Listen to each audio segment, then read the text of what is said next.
Olá, eu sou Adolfo Neto, professor da UTFPR Curitiba. Estou aqui com a professora Maria Cláudia Emer, co-host do Emílias Podcast e coordenadora do projeto Emílias Armação em Bits.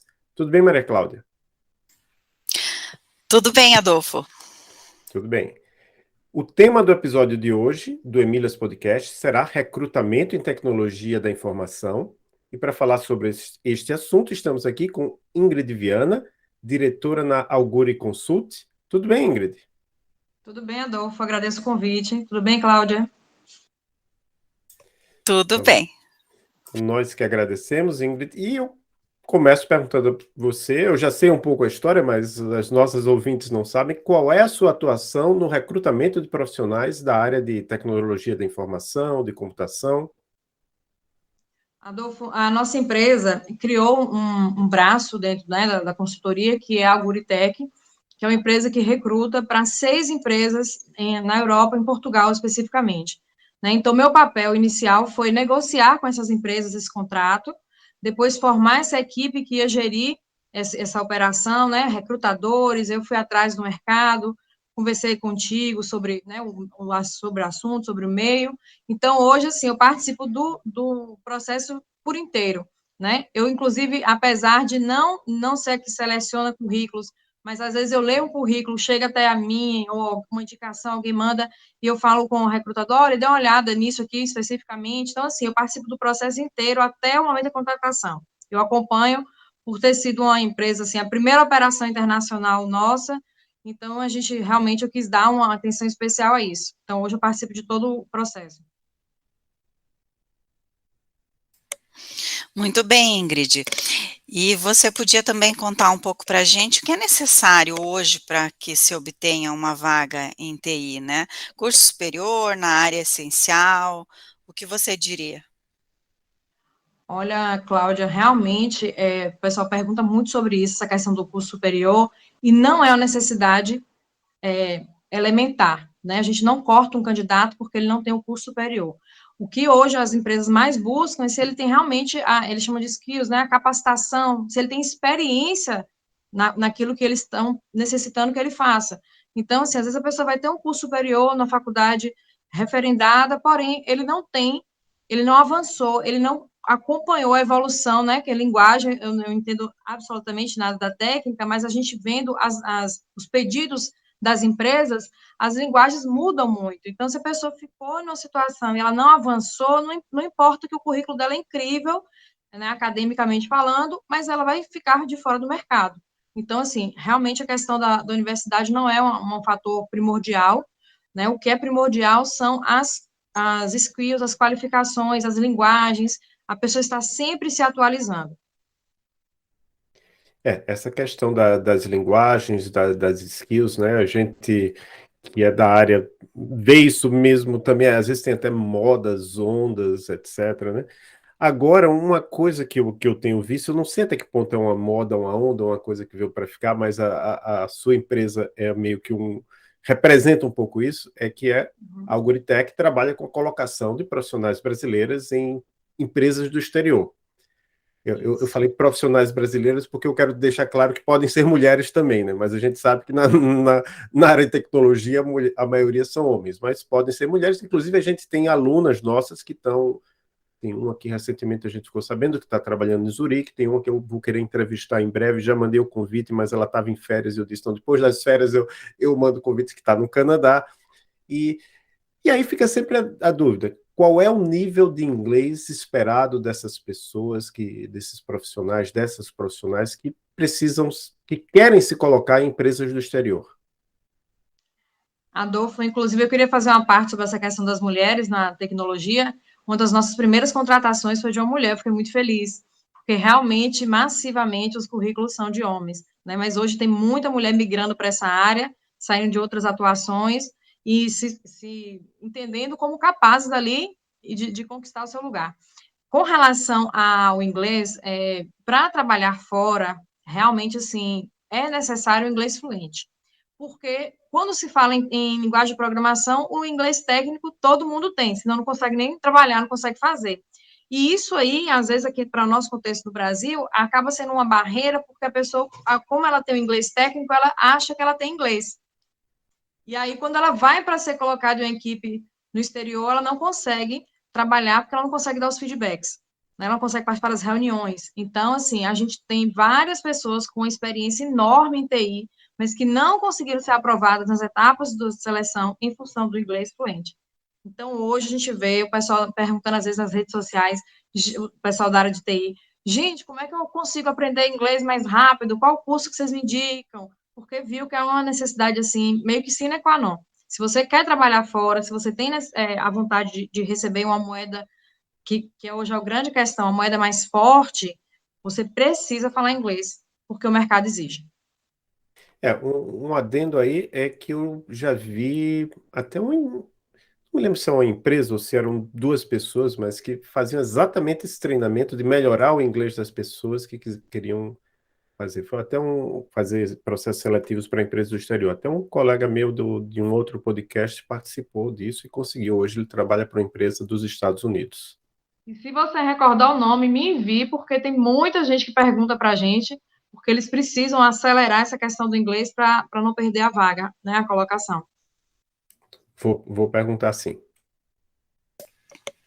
Bom, você falou a respeito de skills, né, e também da universidade, mas a gente queria saber um pouco a respeito das tecnologias que os profissionais hoje de TI precisam dominar para que eles se tornem mais atrativos para as empresas, né? Então, a gente sabe que as habilidades, as skills, elas são importantes, tanto as técnicas quanto as não técnicas hoje, né? E muitas vezes as não técnicas são ainda mais importantes para algumas empresas, né? Então, eu queria que você falasse um pouquinho a respeito disso. Ô, Cláudia, é interessantíssimo falar sobre isso, porque as pessoas, quando trabalham numa área muito técnica, como TI, elas acham que elas sabendo fazer a linguagem, que está tudo certo, que está resolvido, e não funciona assim, né? É um meio que você trabalha muito sob pressão, porque muito isolado, principalmente agora com essa questão do home office. Então, as pessoas, as empresas, né, é uma coisa que é muito bacana, que você pode trabalhar onde você quiser, mas isso também tem uma perda de você não ter convivência com as pessoas, isolamento social muito grande. Então, o profissional de TI hoje, ele tem que ter uma estrutura emocional, um tecido emocional muito bom, porque ele vai trabalhar sempre sob pressão. Então, às vezes, as pessoas não entendem isso, vão muito em busca do salário. Ah, hoje é uma área que paga muito bem. Então, as pessoas têm que ter essa necessidade também. Com relação às skills técnicas, o Adolfo falou bem em relação a isso, existem ondas, né? Então, ondas. Agora está vindo a onda do Go, eles estão solicitando muito isso para a gente, não sei como é que se chamam, o nome dessa skill, mas eles solicitaram agora ultimamente. Tem o pessoal que fala assim, o Java acabou, e aí o cliente solicita Java, porque parece que é um alicerce, né, mesmo eu não sendo técnica. Então, assim, tem coisa que é meio que o feijão com arroz, que tem que ter, né, que é o Java, Microsoft, as tecnologias, e tem situações que vão aparecendo e que a pessoa tem que avaliar qual a demanda do mercado para aquilo, onde é que vai chegar, para ver se ela vai enveredar por aquele caminho. Se não é mais um modismo que não vai ter depois, ela vai gastar o tempo dela, né, se especializando, estudando, trabalhando naquilo, e não vai ter depois um retorno de rentabilidade. Né? Para além disso, na parte de BI, que é um mercado que está super aquecido, que é você pegar, né, as informações que os algoritmos trouxerem e trazer isso, fazer sair da linguagem de programação, entregar um relatório para que as pessoas possam tomar decisões. Isso, nesse campo, é necessário, assim, um conhecimento geral muito vasto. Porque quanto mais você souber de várias áreas, sociologia, antropologia, história, você consegue pegar aqueles dados ali, que são dados apenas técnicos, atuariais, que o próprio programa te trouxe, e você vai conseguir fazer um relatório muito mais rico e, consequentemente, ser um profissional que vai poder cobrar mais por aquilo. Então, às vezes, o pessoal que trabalha com BI fala assim, mas eu sei fazer um dashboard incrível, eu sei traduzir a linguagem de programação, mas se você não tiver esse background de vida, né, de contexto, de saber ler contextos, fica um pouco defasado o seu trabalho. Fica muito tecnicista e você não entrega tanto. Então, assim, é importante que as pessoas dessa área de TI, elas não se fechem, se isolem naquele mundo, né? Porque, até porque quando você tem uma visão mais ampla, você consegue antecipar tendências, né? Esse profissional vai ser aquele que vai criar um tipo de algoritmo diferente, é o que vai trazer um aplicativo diferente, é o que vai trazer algo novo, por quê? Porque ele tem uma visão muito ampla, ele não está só fazendo programação, né? Então, somente isso. Muito legal isso que você falou, eu acho que é muito importante que os nossos estudantes, as nossas estudantes ouçam, sabe, porque não dá mesmo para ficar somente na parte ali de: "Ah, eu estou programando, eu programo muito bem", né, conhecer várias linguagens, tem que expandir realmente. Hoje até estava conversando com um supervisor de uma empresa de estágio, né, e eles estavam falando disso, né, de BI, da importância e do que o estudante estava aprendendo na empresa com relação a isso, e o quanto isso estava sendo importante para melhorar, né, ele como um profissional da área que depois terá ainda mais capacidade, né, para enfrentar aí o dia a dia e para resolver problemas, né, isso é muito importante. E outra coisa que você falou foi a respeito do home office, né, aí eu queria saber também sobre o híbrido, que eu já ouvi falar que algumas empresas agora já estão adotando 3 dias em casa, 2 dias no presencial. Isso vem acontecendo bastante com as empresas também que você tem contato para contratação? Sim, Cláudia, principalmente as empresas que trabalham na área de cybersecurity, porque tem alguns tipos de chaves que a pessoa tem que acessar apenas no ambiente da empresa, que eles não podem acessar em casa. Mas, para além disso, eles têm entendido também, a maioria das empresas, que esse isolamento da equipe, ele é contraproducente. Então, eles entendem assim, fazer só o final do ano, reunir as pessoas no evento de final de ano, todo mundo ficou isolado, trabalhando, né, em home office, e apenas no final do ano a gente se reunir. Porque nós tivemos aí 2 anos de pandemia, onde o crescimento da produtividade foi monstro em várias áreas, judiciário ocorreu isso, na parte de tecnologia, porém, aumentou muito, muito, muito as doenças psicossomáticas. E se a pessoa tem essa questão, ela vai se afastar do trabalho. Então, assim, a empresa está analisando de um modo muito pragmático, né? Eu preciso cuidar do emocional desse funcionário, desse trabalhador, para que eu não perca o tempo dele de trabalho. E uma das formas é essa interação entre pessoas, né, ocorrendo dentro do trabalho. Isso tem sido feito, assim, a maioria tem sido feito em comum acordo na área de tecnologia, em comum acordo com o funcionário, quando vê que ele não teve esse problema, se ele quer ficar em casa full time, tudo bem. Mas tiveram alguns casos, assim, muitos casos, que as pessoas tinham problema de estar só em casa. Então, uma das formas foi trazer o híbrido. E o pessoal de cybersecurity, a maioria, às vezes, tem que realmente estar em algum momento lá, porque algumas liberações eles só conseguem acessar dentro da empresa, né, dos computadores da empresa. Então, tem essas duas situações aí que a gente tem de híbrido, da necessidade do híbrido e do home office. Ingrid, você diria que está difícil de contratar bons profissionais ou não hoje? Muito difícil, Maria Cláudia, virou praticamente um leilão, porque hoje nós temos, assim, o mundo inteiro tem a demanda de TI, e como a gente tem um trabalho no home office, esse funcionário, ele virou sem fronteiras, então, assim, tem pessoas que têm um currículo maravilhoso, que eles recebem, em média, 10 convites por mês, então é um assédio enorme, porque, assim, mesmo a gente tendo um grande número de pessoas migrando para essa área, mas a maioria não dispõe das experiências ainda que os clientes solicitam. Então, quando a gente encontra uma pessoa, é como se encontrasse uma mina de ouro. E aí começa o namoro, o leilão, para tentar convencer que a pessoa fique na empresa. E uma das questões que a gente verifica muito é que não é só o salário. Porque como está todo mundo precisando, vira esse leilão que eu falei, a empresa A oferece, a B oferece um pouquinho mais. Então, assim, hoje a gente tem procurado entender o que faz uma pessoa bem qualificada optar por uma empresa ou não, né? São mais questões do que apenas o salário. É verdade. Essa questão do salário, é tema assim de tretas até na comunidade. Não sei se você já ouviu a expressão treta dev, Já. né, que é o que o pessoal fica lá no Twitter, provavelmente em outras redes sociais, e de vez em quando surge uma briguinha assim, né? E uma delas após 6 meses de estudo, você consegue um salário de 18 mil reais por mês, ou etc.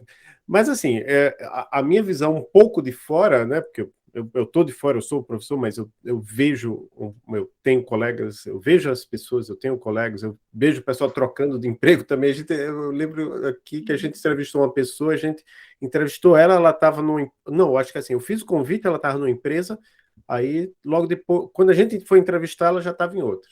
E parece que agora a gente foi ver, já está em uma terceira. E aí Super, irmão. eu perguntei em off, eu não vou dizer quem é, não vai dar para ninguém descobrir por quê. Aí ela disse, não, quando a gente passa de uma para outra, o salário aumenta, né? Então, geralmente é para uma oferta maior. Então, isso, a minha dúvida é, os salários realmente estão inflados, assim, principalmente em relação a pessoas de outras áreas com mais ou menos a mesma qualificação, 4, 5, 6 anos de estudo? Adolfo, eu vou começar respondendo sobre a questão que é muito importante dos cursos que oferecem, dizendo que em 6 meses você vai ter um salário de 18 mil. Isso não existe, tá? Não existe. Um salário de 18 mil é super factível no meio, porém, para pessoas que têm experiência. Eles exigem experiência acima de 6 anos, de 7 anos. Então, assim, isso é uma lenda que estão criando, né? E é como se fosse um esquema de pirâmide, praticamente. Porque a pessoa entra ali com toda motivação, achando que ela vai sair com 6 meses com salário de 18 mil.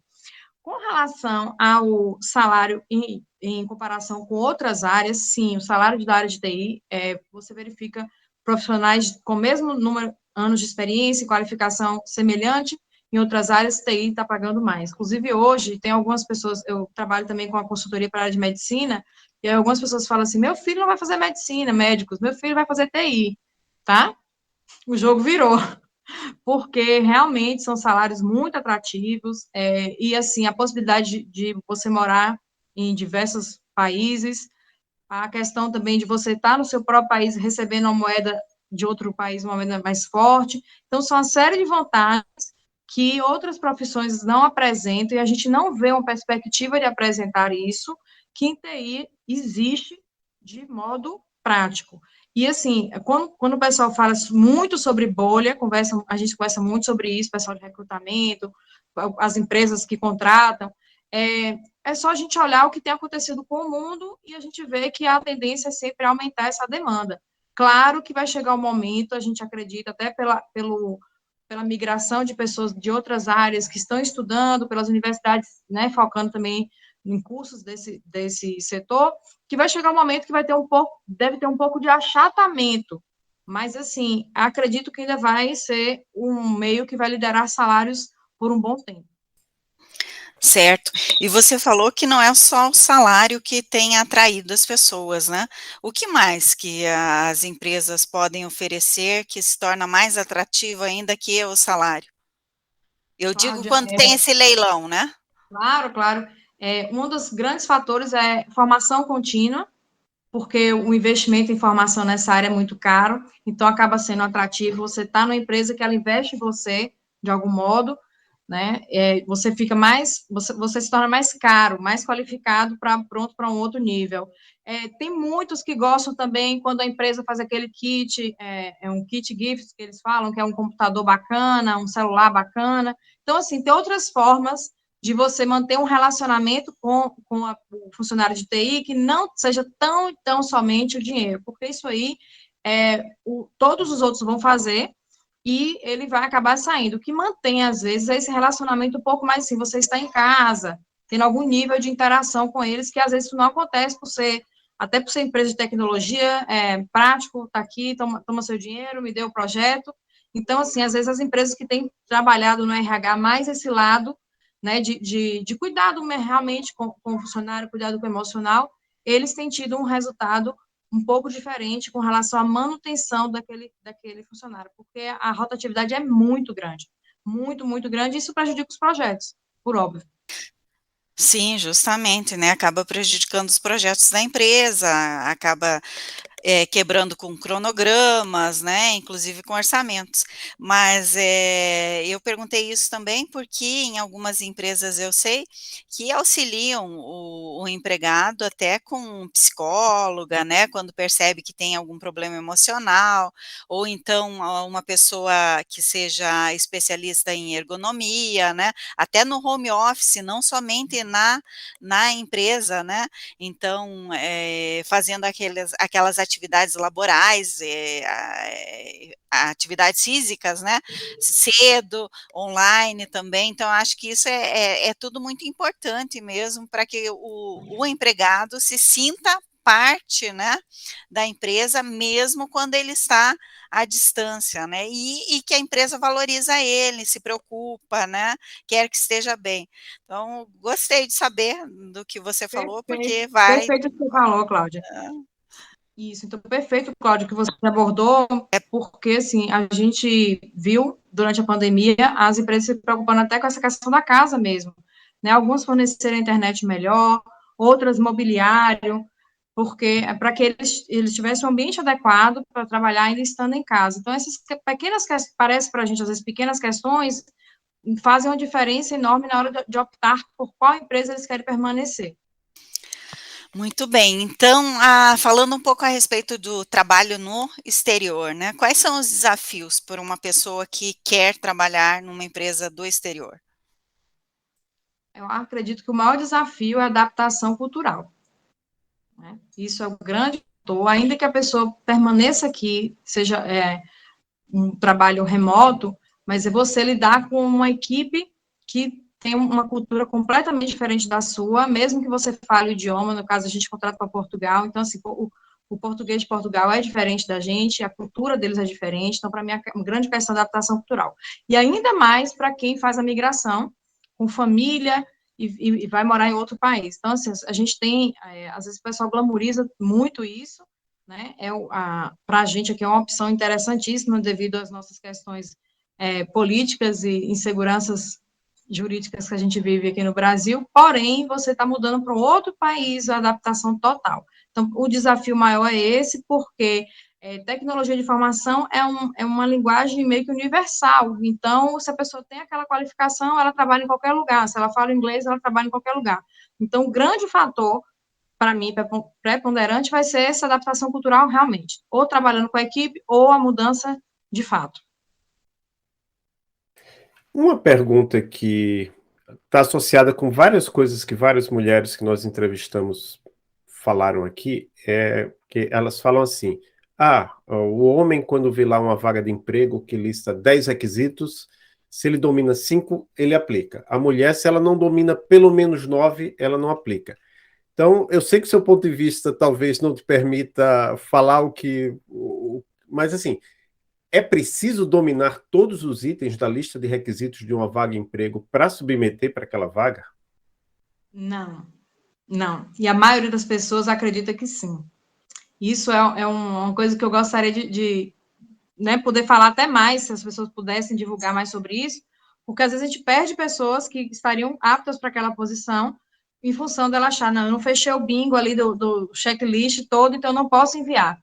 Quando um cliente solicita para a gente as skills, a gente tem com eles, a maioria funciona assim, a gente tem com eles um contrato seguinte, olha, as primárias tem que ter todas, as primárias geralmente são no máximo 3 ou 4, as secundárias 50%, isso é feito contratualmente, então quando ele solicita aquela vaga, ele coloca tudo que ele gostaria, coloca o sonho dele de consumo, mas a gente estabelece o que é o estritamente necessário, o que a gente consegue contratar. Só que, infelizmente, as pessoas fazem essa leitura que você falou, e não só as mulheres, não, os homens também, às vezes, falam, mas eu não tenho isso. Então, às vezes, as pessoas abordam a gente sobre alguma questão e falam, olha, mas você tem isso, você tem 50% do que está pedindo ali, pode enviar. Né, a gente vivenciou muito isso agora com relação a gente teve uma leva de vagas solicitando o idioma francês, que era um cliente na França, e o outro solicitando inglês fluente. E aí muitos aqui não tinham nem o francês, nem o inglês, muito menos o francês.